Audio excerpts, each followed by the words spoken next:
Hi hello வணக்கம் and welcome to ஓடாத நெல்லு யூடியூப் சேனல். நம்மளோட சேனல்ல இன்னைக்கு பார்க்க போற இன்ஃபர்மேஷன் என்ன அப்படின்னு பாத்தீங்கன்னா, கொஞ்ச நாளாவே ப்ராப்ளம் சால்வ் பண்ணி நம்ம வீடியோ போட்டு ரொம்ப நாள் ஆச்சு அப்படிங்கறதுனால இன்னைக்கு ஒரு ப்ராப்ளம் சால்வ் பண்ணி தான் நம்ம வந்து வீடியோ போட போறோம். ஸோ என்ன ப்ராப்ளம் அப்படின்னு பாத்தீங்கன்னா, ஒரு 2 days பிஃபோர் நம்மளோட சப்ஸ்கிரைபர் அண்ட் ஃப்ரெண்டுன்னு சொல்லலாம் மிஸ்டர் பால்ராஜ் சாருக்கு ரொம்ப நாளாவே நானோ வாங்கணும் அப்படின்னு ஒரு ஆசை, கனவுன்னு கூட சொல்லலாம்.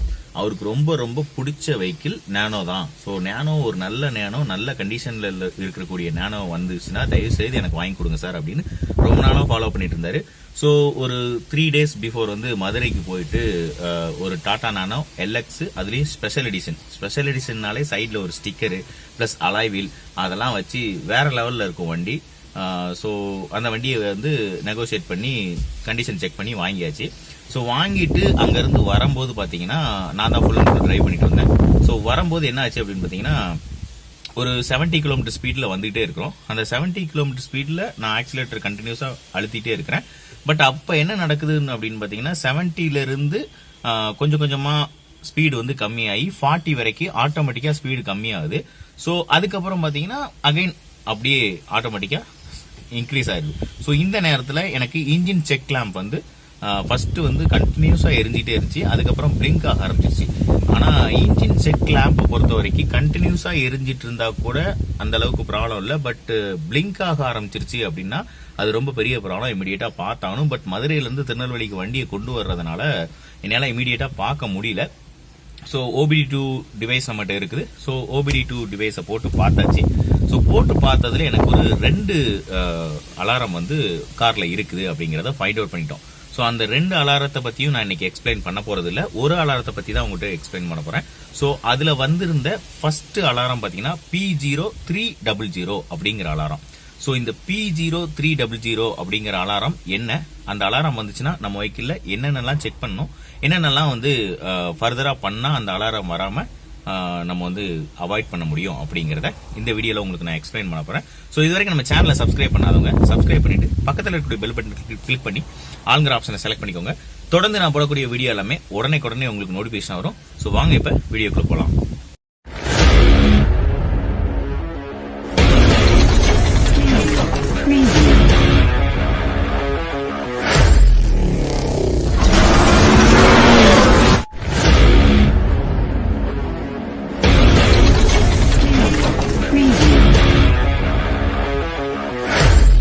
ஸோ P0300 அப்படிங்கிற அலாரம் என்ன அப்படின்னு பாத்தீங்கன்னா, அது ஒரு மிஸ்ஃபயர் அப்படிங்கறத குறிக்குது அப்படின்னாங்க. மிஸ்ஃபயர் அப்படின்னா என்ன அப்படின்னு பாத்தீங்கன்னா, 4 ஸ்ட்ரோக் இன்ஜின்ல பாத்தீங்கன்னா section, compression, end of the கம்ப்ரஷன்ல வந்து ஸ்பார்க் பிளக் வந்து ஸ்பார்க்கை ப்ரொடியூஸ் பண்ணும். தென் ஒன்லி பவர் ஸ்ட்ரோக் வந்து பிஸ்டன் மேல இருந்து கீழே வரும். Then exhaust stroke. இதுதான் 4 ஸ்ட்ரோக் நடக்கும். ஸோ இந்த பவர் ஸ்ட்ரோக் நடக்க போற நேரத்துல, அந்த எண்ட் ஆஃப் தி கம்ப்ரஷன் ஸ்ட்ரோக்ல வந்து ஸ்பார்க் பிளக் வந்து கரெக்டான நேரத்துல ஸ்பார்க்கை வந்து ப்ரொடியூஸ் பண்ணணும். அப்பதான் வந்து பெட்ரோல் அண்ட் ஏர் வந்து பிளாஷ் பண்றதுக்கும் ஸ்பார்க் வந்து ஸ்பார்க்கை ப்ரொடியூஸ் பண்றதுக்கும் பவர் ஸ்ட்ரோக் ஆகி பிஸ்டன் மேல இருந்து கீழே வந்ததுக்கும் பவர் கிடைச்சி வெஹிக்கிள் ஃபார்வர்ட்ல போறதுக்கு கரெக்டா இருக்கும். ஸோ இந்த இடத்துல கரெக்டான நேரத்துல ஸ்பார்க் பிளக் ஸ்பார்க்கை ப்ரொடியூஸ் பண்ணல அப்படின்னா அந்த சைக்கிள் வந்து எம்டி சைக்கிள் ஆயிரும். ஃபார் எக்ஸாம்பிள், நானோவை பொறுத்த வரைக்கும் 2 சிலிண்டர் பெட்ரோல் இன்ஜின், ஒரு சிலிண்டர் இந்த பக்கம் இருக்கும், ஒரு சிலிண்டர் இந்த பக்கம் இருக்கும். நம்ம வண்டி ரன் ஆயிட்டே இருக்கும்போது ஒரு ஃப்ளோல ஸ்பீடு போயிட்டு இருக்கோம், சடனா வந்து கொஞ்சம் கம்மி ஆயிட்டு மறுபடியும் அதே பிக்கப் ஆகுது அப்படின்னா அந்த இடத்துல மட்டும், அந்த பர்டிகுலர் டைமிங்ல மட்டும் ஸ்பார்க் பிளக் வந்து கரெக்டா ஸ்பார்க்கை ப்ரொடியூஸ் பண்ணல அப்படின்னு அர்த்தம். அப்படி ப்ரொடியூஸ் பண்ணலன்னா அதான் மிஸ் ஃபயரிங் அப்படின்னு சொல்லுவாங்க. சோ இந்த மிஸ் ஃபயரிங் வந்தா எப்படி சால்வ் பண்றது அப்படின்னு பாத்தீங்கன்னா, இதுக்கு நம்ம பார்க்க வேண்டிய விஷயம் என்ன அப்படின்னு பாத்தீங்கன்னா, நம்ம கார்ல இருக்கக்கூடிய ஸ்பார்க் பிளக் வந்து கரெக்டான கேப்ல இருக்கா அப்படிங்கறத ஃபர்ஸ்ட் செக் பண்ணணும். பிளஸ் ஸ்பார்க் பிளக்ல இருந்து இக்னிஷன் காயிலுக்கு போற HT கேபிள் அப்படின்னு சொல்லுவாங்க, அந்த HT கேபிள் கரெக்டா இருக்கா அப்படிங்கறத செக் பண்ணணும். தென் HT கேபிளுக்கு அப்புறமா இக்னிஷன் காயில் இருக்கும். சோ இந்த 3 மட்டும் தான் மேக்சிமம் மிஸ்ஃபயர் அலாரத்துக்கு வந்து நம்ம பார்க்க வேண்டிய ஒரு விஷயம். சோ இப்ப நானோவை பொறுத்த வரைக்கும் பாத்தீங்கன்னா, இப்ப செகண்ட் ஹேண்ட் நானோலாம் நிறைய பேர் வாங்குறாங்க அப்படின்னா ஒரு 2012 மாடல், 13 மாடல், இதுலலாம் வந்து நீங்க ஸ்பார்க் பிளக் பொறுத்த வரைக்கும் ஒரு ஸ்பார்க் பிளக் 100 rupees தான் வரும். சோ 2 ஸ்பார்க் பிளக் 200 ரூபாய். HT கேபிளை பொறுத்த வரைக்கும் பாத்தீங்கன்னா, ஒரிஜினல் டாடா OE-ல இருந்து வாங்குறோம் அப்படின்னா ஒரு HT கேபிள் 525 ரூபாய் வரும். சோ 2 HT கேபிள் சேர்த்து 1050 ரூபாய் கிட்ட வந்துரும். சோ 1050 ரூபாய் HT கேபிள். ப்ளஸ் இக்னிஷியன் காயிலை பொறுத்த வரைக்கும் 900 ரூபாய் ஒரு இக்னிஷியன் காயில். ஸோ வண்டி வந்து கண்டினியூஸாக ரன் ஆகணும், எனக்கு எந்த பிரச்சனையும் இல்லாமல் நான் ரன் ஆகணும் அப்படின்னா நீங்கள் அதை வந்து அனலைஸ் பண்ணவே தேவையில்லை. ஒரு 2 ஸ்பார்க் பிளக்கு, 2 ஹெச்டி கேபிள், ஒரு இக்னிஷியன் காயில் வந்து நீங்க ரீப்ளேஸ் பண்ணிட்டீங்க அப்படின்னா உங்க வண்டி வந்து கண்டினியூஸா மிஸ்ஃபயருங்கிற ஒரு வார்த்தைக்கு இடம் இல்லாம கண்டினியூஸா ரன் ஆகும். பிளஸ் கரெக்டான நேரத்தில் ஃபயரிங் ஆச்சுனாலே நமக்கு வந்து வண்டி வந்து பவர் நல்லா கிடைக்கும். அதனால எனக்கு மைலேஜும் நல்லா அதிகமாக கிடைக்கும். ஸோ இப்போ என்ன பண்ண போறோம் அப்படின்னா, நம்ம ஆல்ரெடி ஸ்பேர்லாம் வாங்கி வச்சுட்டோம். ஸோ 2 ஹெச்டி கேபிள், 2 ஸ்பார்க் பிளக்கு, ஒரு இக்னிஷியன் காயில் வந்து நம்ம சேஞ்ச் பண்ண போறோம். ஸோ அதை எப்படி சேஞ்ச் பண்ண போறோம் அப்படிங்கறத உங்களுக்கு லைவா நான் காட்ட போறேன். இன்னொரு முக்கியமான விஷயம், ஹெச்டி கேபிள் வந்து 525 ரூபா ஒரு HD cable. So 2 HD cable பாத்தீங்கன்னா 1050 ரூபா வருது டாட்டாவோட original spare. But Amazon plus Flipkart இதுல எல்லாம் போய் பாத்தீங்க அப்படின்னா நானோக்கு 350 ரூபாய்க்கே 2 ஹெச்டி கேபிளும் சேர்த்து தர மாதிரி ஒரு பாக்ஸ்ல போட்டு நான் சைட்ல இந்த பக்கம் காட்டுறேன் உங்களுக்கு. அது மாதிரி ஒன்னு சேல் பண்றாங்க. பட் அது ரொம்ப ஹார்ம்ஃபுல், அதனால ஃபயர் ஆகிறது கூட சான்சஸ் இருக்கு. தயவு செய்து அந்த ஹெச்டி கேபிள் வந்து யூஸ் பண்ணாதீங்க. ஒரிஜினல் டாட்டாவோட ஓஇஎம் ஸ்பேர் யூஸ் பண்ணுங்க. காசு கம்மியா கிடைக்குதுன்னு அதை மேல மாத்தி போட்டீங்கன்னா அது வந்து ரொம்ப வண்டிக்கு வந்து அதிகமான பாதிப்பை கொடுக்கறதுக்கு வாய்ப்பு இருக்குது. இந்த விஷயத்தை இதுல சொல்லிக்கிறேன். ஸோ வாங்க இப்ப சேஞ்ச் பண்ணலாம். Okay friends, so misfire alarm solve பண்றதுக்காக 2 ஸ்பார்க் பிளக் இந்த ரெடியா இருக்குது. ஸோ நெக்ஸ்ட் பார்த்தீங்கன்னா அந்த ஹெச்டி கேபிள், இதான் டாட்டாவோட original HD cable, 2 HD cable. Then ignition coil, இதுதான் இக்னிஷியன் காயில் அதோட பாக்ஸு. ஸோ வண்டியில் அது எங்கே வரும் அப்படின்னு பார்த்தீங்கன்னா பின்னாடி இன்ஜின் ரூமில். ஸோ இதுதான் இன்ஜின் ஆயில் டாப்அப் பண்ணுற இடம். ஸோ இதுதான் இக்னிஷியன் காயில். இந்த இக்னிஷியன் காயிலுக்கு வர்ற சப்ளை இங்கே இருக்கும். இந்த பிளக்கை இதை ப்ளஸ் பண்ணிவிட்டு இதை கழட்டிட்டீங்கன்னா வந்துடும். தென் இந்த 2 ஸ்க்ரூ ரிமூவ் பண்ணணும். இதை வந்து கை வச்சு எடுத்தாலே போதும். இது நேராக இங்கே ஸ்பார்க் பிளக்கு இங்கே போகும். ஸோ இதுதான் இங்கே கொடுத்துருக்குது. இதுக்கு என்ன டூல்ஸ் தேவைப்படும் அப்படின்னு பார்த்தீங்கன்னா, இந்த ஸ்க்ரூவை கட்டுறதுக்கு ஒரு ஸ்டார் ஸ்க்ரூ டிரைவரும் ப்ளஸ் ஸ்பார்க் பிளக்கை கட்டுறதுக்கு 16 பிட்டு ப்ளஸ் எக்ஸ்டென்ஷன் ராடு, ஹேண்டில், இதுதான் தேவைப்படும். ஸோ இது இருந்தால் நம்மளே சேஞ்ச் பண்ணிடலாம். ஸோ எப்படி சேஞ்ச் பண்ணுறது அப்படிங்கிறத லைவாக பாருங்கள். ஸோ ஃப்ரெண்ட்ஸ், இதுதான் அந்த 16 பிட்டு. லாங் பிட் இருந்தால் தான் கழட்ட முடியும், ஷார்ட் பிட் வச்சு கழட்ட முடியாது. பிகாஸ் ஸ்பார்க் பிளக்கோட லென்த் ஃபுல்லாக இதில் போய் ஆக்குபை பண்ணிக்கும். தென் இந்த பக்கம் வந்து நம்ம ஸ்பேனர் போட்டு இது எக்ஸ்டென்ஷன் ராடு ஒன்று யூஸ் பண்ணணும். தென் இது நார்மல் ஹேண்டில். ஸோ இந்த 3 டூல் தான் நமக்கு தேவைப்படும். ஸோ எக்ஸ்டென்ஷன் ராடை ஸ்பார்க் பிளக்கில் இப்படி போட்டுட்டு நீங்கள் ஹேண்டில் வச்சு ரொட்டேட் பண்ணியாச்சு. ஆல்ரெடி நான் லூஸ் பண்ணிட்டேன், அதனால் ஃப்ரீயாக வருது. மெயினாக ஸ்பார்க் பிளக் சேஞ்ச் பண்ணுறதுக்கு முன்னாடி இன்ஜின் கண்டிஷன் எப்படி இருக்குங்கிறத ஸ்பார்க் பிளக் மூலியமாகவே நம்ம தெரிஞ்சுக்கலாம். அது எப்படி அப்படின்னு பார்த்தீங்கன்னா, இப்போ ஸ்பார்க் பிளக்கை கழட்டிட்டேன், இப்படி இருக்குது. இந்த இடத்துல இப்படி கை வச்சு பார்த்தீங்கன்னா ஆயில் இருக்குன்னா, ஆயில் இருந்துச்சு அப்படின்னா நம்மளோட இன்ஜின் இருக்கக்கூடிய சிலிண்டர், பிஸ்டன் இதிலெல்லாம் ஸ்கோரிங் மார்க் ஆயிடுச்சு. கீழே இருக்கக்கூடிய ஆயில் பிஸ்டனை தாண்டி மேலே வருது, ஃபயரிங் நடக்கக்கூடிய கம்ப்ரஷன் சேம்பரில் ஆயில் வந்துருச்சு அப்படின்னு அர்த்தம். பட் இங்கே பாருங்கள், இந்த வண்டியில் கொஞ்சம் கூட ஆயில் இல்லை, ட்ரையாக தான் இருக்குது. ஸோ ஸ்பார்க் பிளக்கு வச்சே இந்த இன்ஜின் நல்லா இருக்குது அப்படின்னு சொல்லலாம். பட் சர்வீஸ் பண்ணும்போது, அதாவது 10,000 கிலோமீட்டர்ஸ் ஒன்ஸ் நம்ம oil, gear box oil, engine oil, spark plug, air filter எல்லாம் சேஞ்ச் பண்ணும்போது ஸ்பார்க் பிளக்கும் கண்டிப்பான முறையில் 2 ஸ்பார்க் பிளக்கும் சேஞ்ச் பண்ணுறது தான் நல்லது. ஸோ இப்போ ஒன்று கழட்டியாச்சு. இந்த ஸ்பார்க் பிளக்கில் சம்டைம்ஸ் வந்து நீங்கள் பார்த்தீங்கன்னா இந்த இதோட கேப் வந்து கரெக்டாக இருக்கா அப்படிங்கிறத செக் பண்ணிக்கணும். இது ஒன்னோட ஒன்று ஒட்டியும் இருக்கக்கூடாது, தள்ளி இருக்கக்கூடாது. 0.6ன்னு நினைக்கிறேன் இதில் கேப் இருக்கணும்.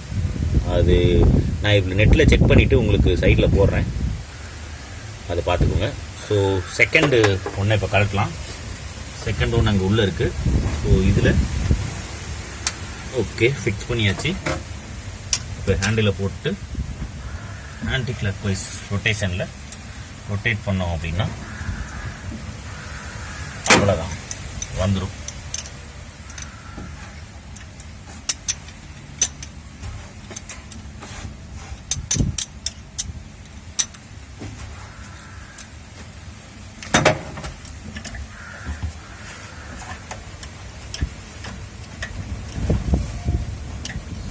இந்த ஸ்பார்க் பிளக் கலட்டுறது பார்க்கறதுக்கு ரொம்ப ஈஸியாகவே தான் இருக்கும். பட் இதில் கலட்டும் போது அந்த செராமிக் வந்து உடையாதமாக கழட்டணும். ப்ளஸ் டைட் பண்ணி மாட்டும் போதும் ஓவர் டைட் பண்ணிட்டோம் அப்படின்னா இன்ஜினில் த்ரெட் ஏரியா உடஞ்சி அப்படியே நின்றும். அதுக்கப்புறம் இன்ஜினையே கீழே டவுன் பண்ண வேண்டியிருக்கும். ஸோ இந்த இதுலேயும் பார்த்தீங்கன்னா ஆயிலெலாம் எதுவுமே இல்லை, நல்லா இருக்குது ஸ்பார்க் ப்ளக்கு. ஸோ இன்ஜின் நல்லா இருக்குது. ஸோ ஸ்பார்க் ப்ளக் மட்டும் சேஞ்ச் பண்ணிவிட்டு இக்னிஷன் காயில் அண்ட் ஹெச்டி கேபிளை இப்போ சேஞ்ச் பண்ணிடலாம். ஸோ 2 ஸ்பார்க் ப்ளக் கழட்டியாச்சு. இந்த ஹெச்டி கேபிளை எப்படி கழட்டணும்னு பார்த்தீங்கன்னா அந்த ஸ்பார்க் ப்ளக்லேருந்து எப்படி நம்ம இது பண்ணி கழட்டணுமோ அதே மாதிரி இதில் இருந்தும் இப்படி எடுத்துட்டிங்கன்னா இவ்வளோ தான் இந்த ஹெச்டி கேபிள் கழட்டுற மெத்தடு. ஸோ இந்த ஹெச்டி கேபிளில் 1 2 அப்படின்னு மென்ஷன் பண்ணியிருப்பாங்க. எஸ், இது 1. ஸோ இந்த பக்கம் இருக்கிறது தான் சிலிண்டர் 1, இந்த பக்கம் இருக்கிறது தான் சிலிண்டர் 1. ஸோ இது சிலிண்டர் 2. இதில் 1 அசம்பிள் பண்ணணும், இது 2ல் அசம்பிள் பண்ணணும். இதில் 1 போட்டிருக்காங்க. இங்கே இந்த கேபிளில் பார்த்தீங்கன்னா தெரியும்.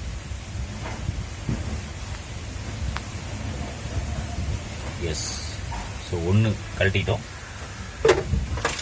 நம்ம வாங்கியிருக்கிற புதுசில்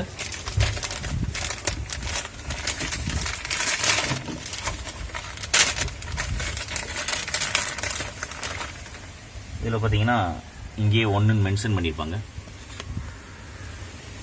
எஸ், இங்கேயே 1 மென்ஷன் பண்ணியிருப்பாங்க.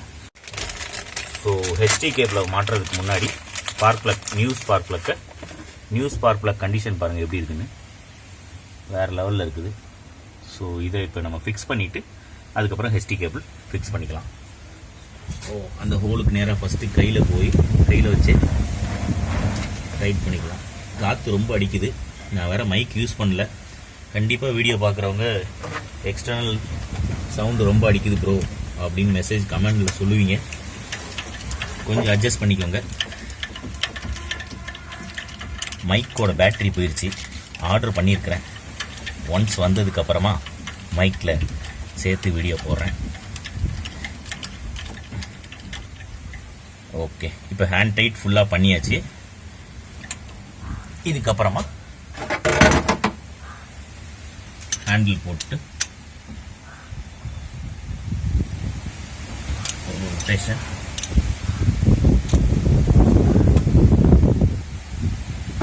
ரொட்டேஷன்,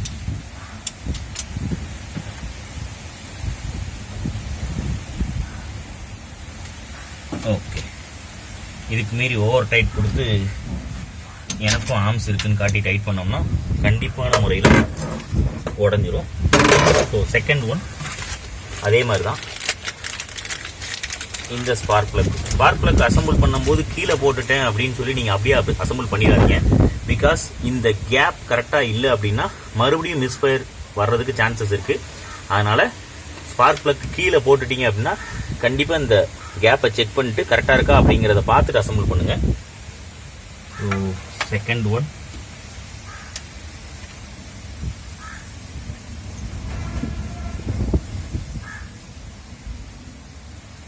ஃப்ரீயாக கையில் ஃபுல்லாக ஏறணும். அப்படி ஏறிடுச்சுன்னா த்ரெட்டு வந்து கரெக்டாக ஏறி இருக்குன்னு அர்த்தம். எடுத்தோடனே ஸ்பேனரை வச்சு டைட் பண்ணும்போது ராங் த்ரெட்டோ இல்லை கிராஸ் த்ரெட்டோ ஏறிடுச்சு அப்படின்னா இன்ஜினே மறுபடியும் பிரித்து வேலை பார்க்குற அளவுக்கு பிரச்சனை ஏறும். பார்க்குறதுக்கு சின்ன ஒர்க் மாதிரி தான் தெரியும், பட் அந்த சின்ன ஒர்க்கு நமக்கு ஒரு பெரிய ஒர்க்கை வந்து கொடுத்துரும். ஸோ இப்போ ஹேண்ட் டைட் பட் பண்ணியாச்சு. ஒரு rotation,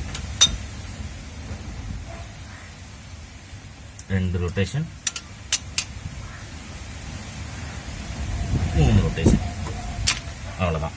so spark plug assemble பண்ணி முடிச்சாச்சு. நியூ ஸ்பார்க் ப்ளக் அசம்பிள் பண்ணிட்டோம். இப்போ சிலிண்டர் 1க்குரிய ஹெச்டி கேபிளை நம்ம ரிமூவ் பண்ணியிருக்கோம்.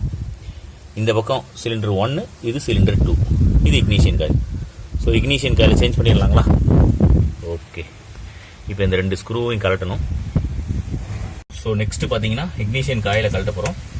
அதுக்கு இந்த மாதிரி ஸ்டார் ஸ்க்ரூ டிரைவர் வந்து யூஸ் பண்ணணும். ஏன்னா அங்கே ஸ்டார் தான் கொடுத்துருப்போம்.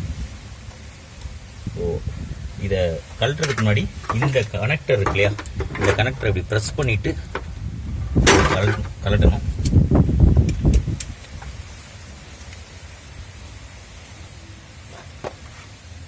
ஸோ ஸோ இந்த கனெக்டர் தான் வந்து இக்னிஷியன் காயிலுக்கு சப்ளை கொடுக்கக்கூடிய கனெக்டர். இந்த கனெக்டர் வழியாக இந்த இக்னிஷியன் காயிலுக்கு சப்ளை வரும். இந்த இக்னிஷியன் காயிலிருந்து ஸ்பார்க் பிளக்குக்கு போகும்போது 15,000 வோல்ட்ஸ்லேருந்து 35,000 வோல்ட்ஸ் வரைக்கும் போகும். ஸோ இது வந்து ரொம்ப டேஞ்சரஸான ஒரு இது. ஸோ ரன்னிங்லலாம் இதை டச்சே பண்ணக்கூடாது. ஸோ கனெக்டரை டிஸ்கனெக்ட் பண்ணியாச்சு.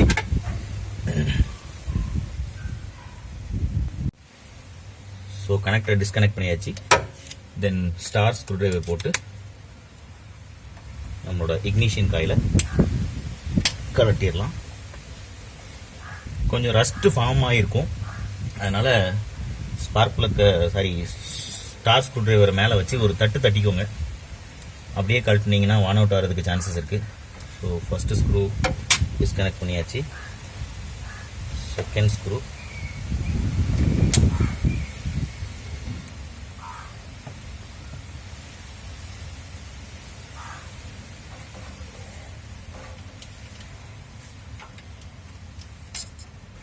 எஸ், 2 ஸ்க்ரூவுமே கழட்டியாச்சு. இப்போ இக்னிஷியன் காயில் வந்து தனியாக வந்துருச்சு. இதுதான் இக்னிஷியன் காயில். ஸோ இது பார்த்தீங்கன்னா 2012 மாடலுங்கிறதுனால 2012 இந்த மாதிரி இக்னிஷியன் காயில் தான் வந்து போட்டிருக்காங்க. பட் இப்போ கரண்ட்டாக கிடைக்கிற இக்னிஷியன் காயில் வந்து இந்த மாதிரி இருக்கும். ஸோ ஒன்றும் ப்ராப்ளம் இல்லை, டாட்டாலேருந்தே தான் மாடிஃபை பண்ணியிருக்காங்க இந்த மாதிரி. ஸோ இது அப்படியே அசம்பிள் பண்ணிக்கலாம். இந்த பிசிடி வந்து மேட்ச் ஆகும் கரெக்டாகவே, ஹோல்லாம் கரெக்டாக மேட்ச் ஆகும், எல்லாமே ஒன்றும் ப்ராப்ளம் கிடையாது. ஸோ இப்போ இதை அதே லொக்கேஷனில் அப்படியே வச்சுட்டு இந்த பாருங்க, இந்த மாதிரி தான் 2 ஸ்க்ரூ போடுற இடம் இருக்கும். இந்த ஸ்க்ரூ போடுற இடத்துல கரெக்டாக இக்னிஷியன் காயிலை வச்சு அதே ஸ்க்ரூவை போட்டு டைட் பண்ணிட்டோம் அப்படின்னா இக்னிஷியன் காயில் அசம்பிளிங் ஓவர் ஆகிடும். எப்பயுமே ஸ்க்ரூ போடும்போது கையில் 2 த்ரெட்டு ஏற்றிட்டு அதுக்கப்புறமா ஸ்பேனரோ இல்லை ஸ்க்ரூ டிரைவரோ போடுறது பெஸ்ட்டு. பிகாஸ் நம்ம கரெக்டாக தான் ஏற்றுறோமா அப்படிங்கிறதெல்லாம் சில நேரங்களில் தெரியாது. அதனால் ஹேண்ட் ஃபீல்டில் முதல்ல டைட் பண்ணிக்கிறது பெஸ்ட். எஸ், இப்போ ஃபுல் டைட் பண்ணிடலாம்.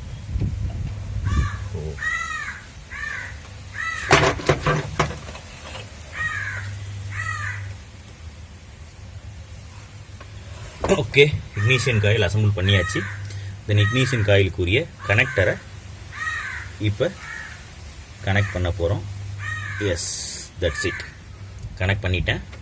ஸோ இது வந்து சிலிண்டர் 1க்கு போகிற ஹெச்டி கேபிள், இது 2க்கு போகிற ஹெச்டி கேபிள். ஸோ 1 ஆல்ரெடி நான் இங்கே வச்சுருக்கிறேன், இதில் 1ன்னு போட்டிருப்பாங்க. ஸோ இந்த பக்கம் வந்து ஸ்பார்க் பிளக்கில் ஃபிக்ஸ் ஆகணும், இந்த பக்கம் வந்து பார்த்தீங்கன்னா இக்னிஷியன் காயிலில் ஃபிக்ஸ் ஆகணும். ஸோ ஃபஸ்ட்டு இந்த இதை இக்னிஷியன் காயிலுக்குள்ளே ஃபிக்ஸ் பண்ணிக்கலாம். ஸோ தள்ளி, ஓகே, தட்ஸ் இட், முடிஞ்சிருச்சு. இந்த இதை இப்போ ஸ்பார்க் பிளக்கில் ஃபிக்ஸ் பண்ண போகிறோம். ஃபிக்ஸ் பண்ணிட்டீங்கன்னா டக்குன்னு அப்படின்னு ஒரு சவுண்டு வரும். அடுத்து நீங்கள் கழட்டி பார்த்தீங்கன்னா உங்களால் கழட்ட முடியாது, அந்த மாதிரி இருக்கும். அப்படி இருந்தால் ஓகே, பார்த்தீங்களா. ஸோ சிலிண்டர் 1க்குரியது ஃபிக்ஸ் பண்ணியாச்சு. நெக்ஸ்ட்டு சிலிண்டர் 2க்குரியது. ஸோ சிலிண்டர் 1க்குரிய ignition coil plus HD cable spark பிளக்கை ஃபிக்ஸ் பண்ணியாச்சு. ஸோ சிலிண்டர் 2 அதுக்குரிய ஹெச்டி கேபிள் இதில் நம்பர் 2 அப்படின்னு போட்டிருப்பாங்க. ஸோ இப்போ இந்த ஹெச்டி கேபிளை இந்த பக்கம் இருக்கக்கூடிய அந்த ஹோலில் கரெக்டாக ஃபிக்ஸ் பண்ணிட்டோம். நெக்ஸ்ட்டு அனதர் எண்டு பார்த்தீங்கன்னா ஸ்பார்க் பிளக்கில் போகணும். ஸோ ஸ்பார்க் பிளக் நேராக வச்சு எஸ் ஃபிக்ஸ் பண்ணியாச்சு. That's it. ஸோ P0300 அப்படிங்கிற அலாரம் மிஸ்ஃபயர் அலாரம் டாடா நேனோவை பொறுத்த வரைக்கும். ஸோ இந்த மிஸ்ஃபயர் அலாரத்தை எப்படி சால்வ் பண்ணலாம் அப்படிங்கிறத நான் டீட்டெயிலாக எக்ஸ்பிளைன் பண்ணியிருப்பேன் அப்படின்னு நான் நினைக்கிறேன். So ignition coil, 2 HD cable, 2 spark plug, இதை சேஞ்ச் பண்ணுறது மூலிமா நம்ம இந்த அலாரத்துலேருந்து வெளியில் வந்துடலாம். ஸோ இனிமே கண்டிப்பாக மிஸ்ஃபயர் ஆகிறதுக்கு சான்சஸ் இல்லை. ஸோ இந்த வீடியோ பிடிச்சிருந்துச்சுன்னா லைக் பண்ணுங்கள், கமெண்ட் பண்ணுங்கள், ஷேர் பண்ணுங்கள். இது வரைக்கும் நம்ம சேனலை சப்ஸ்கிரைப் பண்ணாதவங்க சப்ஸ்கிரைப் பண்ணுங்கள். ஃபர்தராக உங்கள் காரில் ஏதாவது டவுட் இருந்தால், உங்கள் காரில் ஏதாவது ப்ராப்ளம் இருந்தாலும் கமெண்ட் செக்ஷனில் பண்ணுங்கள். ப்ளஸ் என்னோட நம்பர் கேட்டு நிறைய பேர் வந்து கமெண்ட் செக்ஷனில் பதிவு பண்ணுறீங்க. எல்லாருக்குமே நம்பர் சொல்ல முடியாது. ஸோ தயவு செய்து நம்மளோட ஓடாத நில்லு ஃபேஸ்புக் பேஜில் மெசேஜரில் நீங்கள் எனக்கு மெசேஜ் பண்ணுங்கள் உங்களோட நம்பரை. கண்டிப்பாக நான் உங்களுக்கு கால் பண்ணுறேன். ஸோ அடுத்த ஒரு நல்ல வீடியோவில் உங்களை மீட் பண்ணுற வரைக்கும் உங்களிடமிருந்து விடைபெறுவது உங்கள் ஆனந்த். தேங்க்யூ. பபாய்.